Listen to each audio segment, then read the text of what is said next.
21 പ്രാവശ്യം പരിശുദ്ധമാക്കപ്പെട്ട ഖുർആനിലെ പുണ്യമാക്കപ്പെട്ട ഈ സൂറത്ത് നിങ്ങൾ പാരായണം ചെയ്താൽ നിങ്ങളുടെ ഹലാലായ ഏത് ആവശ്യവും പടച്ച തമ്പുരാൻ സഫലമാക്കി തരുമെന്നുള്ളതാണ്.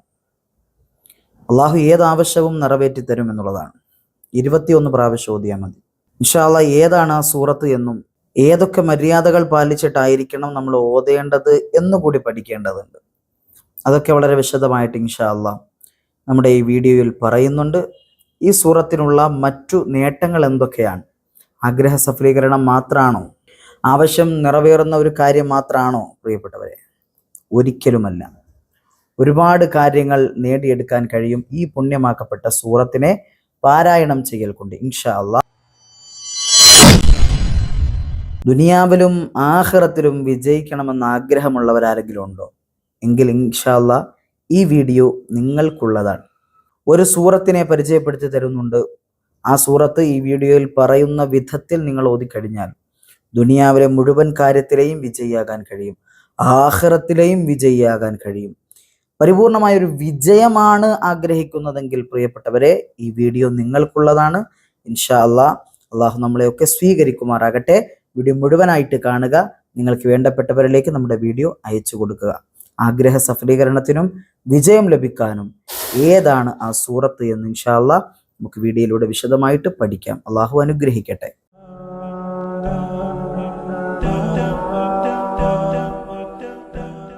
അസ്സലാമു അലൈക്കും വറഹ്മത്തുള്ളാഹി വബറകാതുഹു. ബിസ്മില്ലാഹി വൽഹംദുലില്ലാഹ്. പ്രിയപ്പെട്ട മുഅ്മിനീങ്ങളെ മുഅ്മിനാത്തുകളെ, എല്ലാവർക്കും സുഖമാണെന്ന് വിശ്വസിക്കുന്നു. അതിനായി റബ്ബിനോട് ദുആ ചെയ്യുന്നു.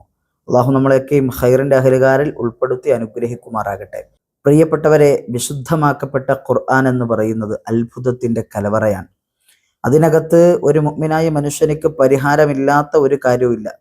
ഏതൊരു പ്രശ്നത്തിനും, ഏതൊരു രോഗത്തിനും, ഏതൊരു വിഷയങ്ങൾക്കും പരിഹാരമുണ്ട് വിശുദ്ധമാക്കപ്പെട്ട ഖുർആനിൽ. അതിനെ പരിചയപ്പെടുത്തുക എന്നുള്ളതാണ് ആത്യന്തികമായി നമ്മുടെ ലക്ഷ്യം എന്ന് പറയുന്നത്. ഇന്നത്തെ വീഡിയോയിൽ ഒരു 10 മിനിറ്റ് അടങ്ങുന്ന വീഡിയോ ആണല്ലോ നമ്മൾ എല്ലാ ദിവസവും അപ്ലോഡ് ചെയ്യാറുള്ളത്. ഞങ്ങൾ എല്ലാ ദിവസവും കണ്ടുകൊണ്ടിരിക്കുന്നത് 10 മിനിറ്റ് അടങ്ങുന്ന ഒരു വീഡിയോ ആണ്. ചിലപ്പോൾ ഏതെങ്കിലും ഒരു വീഡിയോ 11-12 മിനിറ്റായി പോവുകയും ചെയ്യാം. എന്നാലും കുഴപ്പമില്ല, 10 മിനിറ്റിനകമാണ് ഇൻഷാ അല്ലാഹ് നമ്മൾ ഇൽമു പഠിക്കുന്നത്. ഓരോ ദിവസവും പഠിക്കുന്ന ഇൽമുകൾ നമ്മുടെ ജീവിതത്തിൽ കൊണ്ടുവരാൻ വേണ്ടി പരമാവധി ശ്രദ്ധിക്കുക പ്രിയപ്പെട്ടവരെ. കാര്യം എല്ലാ ദിവസവും മുടങ്ങാതെ ഓരോ അറിവുകൾ നമ്മൾ കേട്ടുകൊണ്ടിരിക്കുമ്പോൾ ഇതിലേതൊക്കെ ചെയ്യണമെന്ന സംശയം ഉണ്ടായേക്കാം. ചില നിങ്ങളെ കൊണ്ട് ഏതാണോ കഴിയുന്നത് അത് ചെയ്താൽ മതി. അള്ളാഹു അനുഗ്രഹിക്കുമാറാകട്ടെ.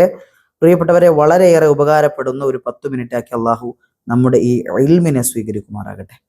ഈ പറയാൻ പോകുന്ന സൂറത്ത് 21 പ്രാവശ്യം ഓതിയിട്ട് നിങ്ങൾ ആഗ്രഹിക്കുന്ന ഏത് കാര്യവും അള്ളാഹുവിനോടൊന്ന് ചോദിച്ചു നോക്കിയാൽ അള്ളാഹു ഉറപ്പായിട്ടും ആ സൂറത്തിന്റെ ബറക്കത്ത് കൊണ്ട് നമ്മുടെ ആഗ്രഹങ്ങൾ സാധിപ്പിച്ചു തരുന്നതാണ്. വിശുദ്ധമാക്കപ്പെട്ട ഖുർആനിലെ 48-ാമത്തെ അധ്യായമാണ്. ഈ സൂറത്തിന് 29 ആയത്തുണ്ട്. ഏതാണ് ആ സൂറത്ത്? സൂറത്തുൽ ഫത്ഹ് എന്ന് പറയും. പ്രിയപ്പെട്ടവരെ, കേട്ടിട്ടുണ്ടോ? സൂറത്തുൽ ഫത്ഹ് എന്ന് പറഞ്ഞാൽ അത്ഭുതത്തിന്റെ കലവറ നിറഞ്ഞ ഒരു സൂറത്താണ്. ഈ സൂറത്തിനെ കുറിച്ച് പറയുകയാണെങ്കിൽ 29 ആയത്താണുള്ളത്. സൂറത്തുൽ ഫത്ഹ്, ഫത്ഹ് എന്ന് പറഞ്ഞാൽ തന്നെ എന്താ അർത്ഥം? വിജയം എന്നാണ് പ്രിയപ്പെട്ടവരെ. വലിയ വിജയമാണ്. ഇപ്പൊ മക്കം ഫത്ഹ് എന്ന് പറയുമ്പോൾ മക്ക വിജയം. അതുപോലെ ഫത്ഹ് എന്ന വാക്ക് വിജയത്തിന് വേണ്ടിയിട്ട് ഉപയോഗിക്കപ്പെടുന്ന വാക്കാണ്. അതുകൊണ്ട് തന്നെ പ്രിയപ്പെട്ടവരെ, ഈ സൂറത്ത് വെറുതെ ഇരുന്നങ്ങ് ഓതിയാൽ മതിയോ? പലർക്കും സംശയം തോന്നിയിരിക്കും, ഉസ്താദ് എപ്പോഴാണ് ഓതേണ്ടത്? വെറുതെ എപ്പോഴെങ്കിലും ഇരുന്നങ്ങ് ഓതിയാൽ മതിയോ? പ്രിയപ്പെട്ടവരെ, കുറച്ച് മര്യാദകളുണ്ട്. ഈ മര്യാദകൾ പാലിച്ചുകൊണ്ട് ഇൻഷാ അല്ലാഹ് ഈ സൂറത്തിനെ ഓതാൻ കഴിഞ്ഞാൽ നമ്മൾ രക്ഷപ്പെട്ടു. അള്ളാഹു ഖൈറിന്റെ അഹ്ലുകാരിൽ നമ്മളെ ഉൾപ്പെടുത്തട്ടെ. നമ്മുടെ ആഗ്രഹങ്ങൾ മുഴുവനും അള്ളാഹു സാധിപ്പിച്ചു തരട്ടെ. പ്രിയപ്പെട്ടവരെ, നമുക്ക് പലതരത്തിലുള്ള ആഗ്രഹങ്ങളുണ്ട്. ഇതൊക്കെ സാധിപ്പിച്ചെടുക്കണമെന്ന് നമുക്കൊക്കെ കൊതിയില്ലേ? ഇൻഷാ അല്ലാഹ് പറയും. ഇൻഷാ അല്ലാഹ് കമന്റ് സെക്ഷനുകളിൽ നിങ്ങളുടെ ആഗ്രഹം എന്താണെന്ന്, നിങ്ങളുടെ ദുആ ചെയ്യാനുള്ള ആവശ്യം എന്താണെന്ന് ഇൻഷാ അല്ലാഹ് കമന്റ് സെക്ഷനിൽ അറിയിക്കുക. അള്ളാഹു നമ്മളെയൊക്കെ സ്വീകരിക്കട്ടെ. മര്യാദകൾ പഠിച്ചോളി. വുളുഓടുകൂടി ഓതുക എന്നുള്ളതാണ്. എങ്ങനെയെങ്കിലും ഇരുന്ന് ഉസ്താദ് എനിക്കത് കാണാതെ അറിയാം എന്ന് പറഞ്ഞ് വുളുവൊന്നും ഇല്ലാതെ ചെറിയ ശുദ്ധിക്കാരനായ രൂപത്തിൽ ഓതിക്കഴിഞ്ഞാൽ ശരിയാവുമോ? അതിനൊരു അദബുണ്ട്. ശുദ്ധ ഖുർആൻ പ്രത്യേകിച്ച് ഇങ്ങനെ ഒരു ആവശ്യം മുന്നിൽ കണ്ടുകൊണ്ട് ഓതുന്ന ഒരാളെ സംബന്ധിച്ചിടത്തോളം ഉറപ്പായിട്ടും അതിനൊരു അദബ് നമ്മൾ പാലിക്കേണ്ടതായിട്ടുണ്ട്. വുളൂഓട് കൂടി ഓതുക എന്നുള്ളതാണ്. അതുപോലെ അടുത്തൊരു മര്യാദയാണ് ഖിബിലയിലേക്ക് മുന്നിട്ടിരുന്ന് ഓതുക. ചമ്രം പടഞ്ഞിരിക്കാതെ. ചില ആളുകളുടെ ഇരുത്തമുണ്ട്, മതിലിൽ ചാരി കാല് ഖിബിലയ്ക്ക് നേരെ നീട്ടിയൊക്കെ വെച്ചുള്ള ഒരു ഇരുത്തം. ആ ഒരു ഇരുത്തമൊന്നും ഇല്ലാത്ത രൂപത്തിൽ നല്ല രൂപത്തിലുള്ള ഇരുത്തം ഇൻഷാ അള്ളാഹ് നല്ല അത്തഹയ്യാത്തിന്റെ രൂപത്തിലാണെങ്കിൽ അങ്ങനെ അതായിരിക്കും ഉത്തമം. ആ രൂപത്തിൽ ഇരുന്നു കൊണ്ട് അള്ളാഹുവിനെ ഓർത്തുകൊണ്ട് ആഗ്രഹം മനസ്സിൽ കണ്ടുകൊണ്ട് ഖിബിലയിലേക്ക് മുന്നിട്ട് കൊണ്ടിരുന്ന് ഓതുക. ഔദു ബിസ്മി ഓതാനും ഔദുവും ബിസ്മിയും ഓതാൻ മറക്കാൻ പാടില്ല അത് ഓതുന്നതിന് മുമ്പ്. അതുപോലെ തന്നെ കാര്യം എന്താ പറഞ്ഞാൽ ഔദും ബിസ്മിയും എന്തിനാ ഓതുന്നത്? ശൈത്വാനിന്റെ ശല്യത്തിൽ നിന്ന് ഒഴിവാകാൻ വേണ്ടിയിട്ടാണ്. പിശാചിന്റെ ലഅനത്തുകളിൽ നിന്ന്, ശല്യങ്ങളിൽ നിന്ന്, ബുദ്ധിമുട്ടിപ്പിക്കലിൽ നിന്നൊക്കെ ഒഴിവാകാൻ വേണ്ടിയാണ് അത് ഉപയോഗിക്കുന്നത്. ഔദു ബിസ്മിയും പാരായണം ചെയ്യുക. അതുപോലെ തന്നെ അദബ് കേടുണ്ടാക്കാൻ പാടില്ല. കളിച്ച് ചിരിച്ചിരുന്ന് ഓതുക അങ്ങനെ പാടില്ല. അതുപോലെ ഇടയ്ക്കിടയ്ക്ക് ഇങ്ങനെ സംസാരിക്കാം, അതും പാടില്ല. അതുപോലെ കാലാട്ടി കളിച്ചിരുന്ന് ഓതുക, അത് പാടില്ല. അതുപോലെ തമാശകൾ കേട്ട് തമാശ പറഞ്ഞ് TV-യുടെ മുന്നിൽ ഇരുന്ന് ഓതുന്ന ഒരു പ്രവണതയുണ്ട് പ്രിയപ്പെട്ടവരെ. നമ്മളിൽ എത്ര പേർക്കുണ്ടെന്ന് അറിയില്ല, എന്നാലും അങ്ങനെയും കാണുന്ന ചില ആളുണ്ട്. TV-യിൽ ഇങ്ങനെ സീരിയൽ ഓടിക്കൊണ്ടിരിക്കും, അതിൻ്റെ മുന്നിൽ വന്നിരുന്ന ഖുർആൻ ഓതൽ. ഒന്നാലോചിച്ച് നോക്കിയേ, TV-യുടെ മുന്നിലിരുന്ന് ഖുർആൻ ഓതുന്ന ഉമ്മമാര് പഠിച്ചോ, അത് വളരെ അപകടമാണ്. അത് ഖുർആനിനെ അപമാനിക്കുന്നതിന് തുല്യമാണ്. അള്ളാഹു കാത്ത് രക്ഷിക്കുമാറാകട്ടെ. അപ്പോ അദബോടുകൂടി ഓതുക. അദബില്ലാത്ത ഒരവസ്ഥ ഉണ്ടാവാൻ പാടില്ല.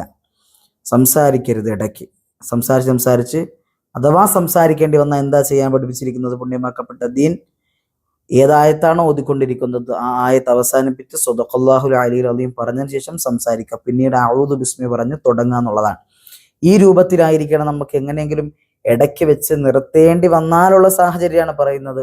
അല്ലാതെ ചില ആളുകളുണ്ട് ബിസ്മില്ലാഹിർ റഹ്മാനിർ റഹീം എന്ന് പറഞ്ഞ് തുടങ്ങും, യാസീൻ വൽ ഖുർആനിൽ ഹകീം എന്നൊക്കെ പറഞ്ഞിങ്ങനെ ആയത്തുകൾ തുടങ്ങിയിട്ട് വീട്ടിലുള്ളവരോട് ഫാത്തിമ എന്തൊക്കെയുണ്ട് വിശേഷങ്ങൾ, അങ്ങനെയുള്ള കാര്യങ്ങൾ ചോദിക്കാറുണ്ട്. വീട്ടിലേക്ക് ആരെങ്കിലും ഉണ്ടെങ്കിൽ അവരോട് എന്തെങ്കിലുമൊക്കെ പറയാറുണ്ട്. വെള്ളം കൊണ്ടുപോകാൻ മോളെ, അൽ ഖുർആനിൽ ഹകീം ഇന്നക ലമിനൽ മുർസലീൻ. എന്നിട്ട് അടുത്ത ആയത്തിൽ ഓതുന്നതിന് മുമ്പായിട്ട് എന്ത് ജോലി ചെയ്യണോ അല്ലെങ്കിൽ ഖുർആനോ, അങ്ങനെ ഓരോരോ ആവശ്യങ്ങളായിട്ട് സംസാരത്തിൽ ഏർപ്പെടുന്ന ഒരു പ്രവണത കണ്ടുവരാറുണ്ട്. പ്രിയപ്പെട്ടവരെ, അത് മോശമാണ്. വിശുദ്ധ ഖുർആനിനെ അപമാനിക്കുന്നതിന് തുല്യമാണ്. അതബില്ലാത്ത അവസ്ഥ കാണിക്കുന്നതിന് തുല്യമാണ്. അള്ളാഹു തആല കാത്ത് രക്ഷിക്കുമാറാകട്ടെ. ഖുർആൻ ഓതുമ്പോൾ വളരെ ശ്രദ്ധിക്കണം. ഒരുപാട് മര്യാദകൾ നമ്മൾ പാലിക്കേണ്ടതായിട്ടുണ്ട്. വിശുദ്ധ ഖുർആനാണ്, സാധാരണ ബാലരമയോ ബാലഭൂമിയോ ഒന്നും അല്ലല്ലോ ഖുർആൻ. അതുപോലെ മടക്കി പിടിക്കുന്നുണ്ട് ചില ആളുകൾ തറയിൽ വെച്ചിട്ടുണ്ട് ഖുർആൻ. ഓതുന്ന സമയത്ത് എന്തെങ്കിലും ആവശ്യം വരുമ്പോൾ ഖുർആൻ തറയിൽ വെച്ചിട്ട് എഴുന്നേക്കുന്നത്. അതൊക്കെ വളരെ അദബ് കേടാണ്. എന്ത് ചെയ്യുക? ഖുർആൻ ഓതുമ്പോഴും പിടിക്കുമ്പോഴും കയ്യിൽ കൊണ്ടു നടക്കുമ്പോഴും ഒക്കെ നെഞ്ചിന് നേരെ സൂക്ഷിക്കുക. അതാണ് അദബ്. ഖുർആനോട് കാണിക്കുന്ന സ്നേഹവും മര്യാദയും അതാണ്. നിസ്സാര കാര്യമല്ലല്ലോ ഖുർആൻ എന്ന് പറഞ്ഞാൽ. ഉളുവോടുകൂടി അല്ലാതെ തൊടാൻ പാടില്ലാത്ത കാര്യമല്ലേ. അതുപോലെ തന്നെ ഉമ്മമാര് സഹോദരിമാര് മുടി ശ്രദ്ധിക്കുക എന്നുള്ളതാണ്. ഔറത്ത് മറച്ചിട്ടായിരിക്കാം പല ഉമ്മമാരും ഓതുക. മുടിയൊക്കെ വെളിയിൽ കാണിച്ചിട്ട് ഓതുന്ന ആ ഒരു പ്രവണത മാറ്റി വെച്ചിട്ട് എല്ലാം മറച്ച് നല്ല രൂപത്തിലിരുന്ന് റാഹത്തായി സുഗന്ധമൊക്കെ പൂശി ഖിബ്ലയിലേക്ക് മുന്നിട്ടിരുന്നു കൊണ്ട് പുണ്യമാക്കപ്പെട്ട സൂറത്തുൽ ഫത്ഹ് 21 പ്രാവശ്യം ഓതുക. 41 പ്രാവശ്യം ഓതിയാലും മതിയാകുന്നതാണ്. 41 പ്രാവശ്യം ഓതാവുന്നതാണ്. ഇനി അതിന് കഴിഞ്ഞില്ലെങ്കിൽ 21 പ്രാവശ്യം ഓതുക. ഒറ്റ ഇരിപ്പിൽ തന്നെ ഓതണം ഉസ്താദെ. ചില ആൾക്ക് 21 സൂറത്തുൽ ഫത്ഹ് എന്ന് പറയുമ്പോൾ ഇതൊരു പ്രയാസമായിട്ട് തോന്നിയേക്കാം. 21 സൂറത്തുൽ ഫത്ഹ് ഒക്കെ ഒറ്റ ഇരിപ്പിൽ എങ്ങനെ ഓതാൻ കഴിയും ഉസ്താദെ? ഒറ്റ ഇരിപ്പിൽ ഓതണ്ട. നിങ്ങൾക്ക് വേണമെങ്കിൽ 3 ദിവസം കൊണ്ട് ഓതാം, ഇല്ലെങ്കിൽ 5 ദിവസം കൊണ്ട് ഓതാം, ഇല്ലെങ്കിൽ 7 ദിവസം കൊണ്ട് ഓതാം. ഏതായാലും ഒന്ന് ഓതി പൂർത്തിയാക്കിയാൽ മതി. ഒന്നുകിൽ 21 സൂറത്തുൽ ഫത്ഹ്, ഇല്ലെങ്കിൽ 41 സൂറത്തുൽ ഫത്ഹ്. 3, 5, 7 ദിവസം എടുത്തുകൊണ്ട് ഓതിയാലും മതി. ഇങ്ങനെ ഓതിക്കഴിഞ്ഞാലുള്ള ഗുണം എന്താണെന്നറിയോ? വിചാരിക്കാത്ത വഴിയിലൂടെ ആയിരിക്കും അള്ളാഹു നമ്മുടെ ആവശ്യം എന്ത് ചെയ്യണത്, അള്ളാഹു സാധ്യമാക്കി തരുന്നത്. ഏത് സങ്കടത്തിനും പരിഹാരമാണ് വിശുദ്ധ ഖുർആൻ. അത് മനസ്സിലാക്കുക. ഏത് വിഷമത്തിനും പരിഹാരമാണ് വിശുദ്ധ ഖുർആൻ. ആ ഖുർആനിനെ മുൻനിർത്തിയിട്ടാണ് നമ്മൾ അള്ളാഹുവിനോട് ചോദിക്കുന്നത്. അള്ളാഹു ഒരിക്കലും നമ്മുടെ ദുആ തട്ടില്ല. നമ്മുടെ ആഗ്രഹങ്ങൾ അത് സ്വീകരിക്കാതിരിക്കില്ല. പ്രിയപ്പെട്ടവരെ, ഈമാനോടെ ഇഖ്ലാസോടുകൂടി ഓതുക. ഇത് പതിവാക്കിയാലുള്ള മറ്റൊരു പ്രതിഫലം ഞാൻ പറഞ്ഞു തരട്ടെ. ഈ ആഗ്രഹം സാധിക്കും എന്നതിനു പുറമെ ഇത് പതിവാക്കി കഴിഞ്ഞാൽ പാരത്രികമായിട്ടുള്ള ജീവിതവും ദുനിയാവിലെ ജീവിതത്തിലും അള്ളാഹു തആല വിജയം നൽകും എന്നുള്ളതാണ്, ഫത്ഹ് നൽകും എന്നുള്ളതാണ്.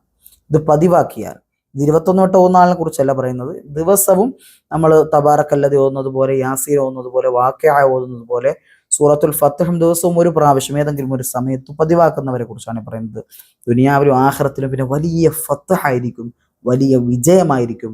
അള്ളാഹു തരട്ടെ പ്രിയപ്പെട്ടവരെ. നമ്മളെയൊക്കെ അള്ളാഹു ഖൈറിന്റെ അഹ്ലുകാരിൽ ഉൾപ്പെടുത്തി അനുഗ്രഹിക്കുമാറാകട്ടെ. പഠിച്ചതും കേട്ടതുമായ ഇൽമ ജീവിതത്തിൽ കൊണ്ടുവരാൻ പടച്ചതമ്പുരാൻ തൗഫീഖ് നൽകി അനുഗ്രഹിക്കട്ടെ. വആഖിറു ദഅവതി അനിൽ ഹംദുലില്ലാഹ്. അസ്സലാമു അലൈക്കും വറഹ്മത്തുള്ളാഹി വബറകാതുഹു.